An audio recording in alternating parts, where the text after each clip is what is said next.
இன்னும் 2 மாசத்துல எலெக்ஷன் வரப்போகுது. எந்தெந்த கட்சி எவ்வளவு காசு தர போறாங்கன்னு தெரியல. அப்படிலாம் யோசிச்சுட்டு இருக்கோம்.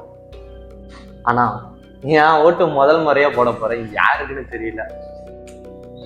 வாங்க தெரிஞ்சுக்குவோம். ஹாய் கைஸ், இன்னைக்கு நம்ம மெயினா டிவிகே அந்த கட்சியை பத்தி தான் நம்ம பார்க்க வரோம். டிவிகேனா என்னன்னா தமிழக வெற்றி கழகம். இந்த கட்சியோட அட்வான்டேஜ் டிஸ்அட்வான்டேஜ் அப்படின்னு பார்க்க வரோம். முதல்ல டிஸ்அட்வான்டேஜ் எடுத்துக்கோம். என்னன்னா ஒரு கட்சியில மினிமம் ஒரு 2-3 பெரிய தலைகளாச்சும் இருக்கணும்.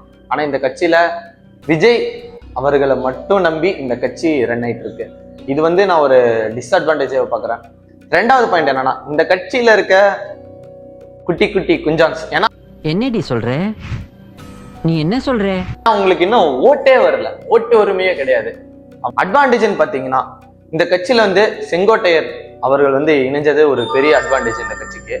ரெண்டாவது பாயிண்ட் என்னன்னா விஜய் சார் அவர் ஒருத்தருக்கோசமே இந்த கட்சி கூட்டம் கூடுறதா இருக்கட்டும், ஒரு கட்சிக்கு தேவையே கூட்டம் கூட்டி காட்டுறது தான். ஆனா விஜய் சாருக்கு இது நேச்சுரலாவே வருது. இது ஒரு அட்வான்டேஜாவே நான் பாக்குறேன். அப்படி அடுத்தது நம்ம என்ன கட்சி பார்க்க போறோம்னா டிஎம்கே அந்த கட்சி பத்தி தான் பார்க்க போறோம். இந்த கட்சியில மெயினா டிஸ்அட்வான்டேஜ் என்ன பாத்தீங்கன்னா வாரிசு அரசியல்.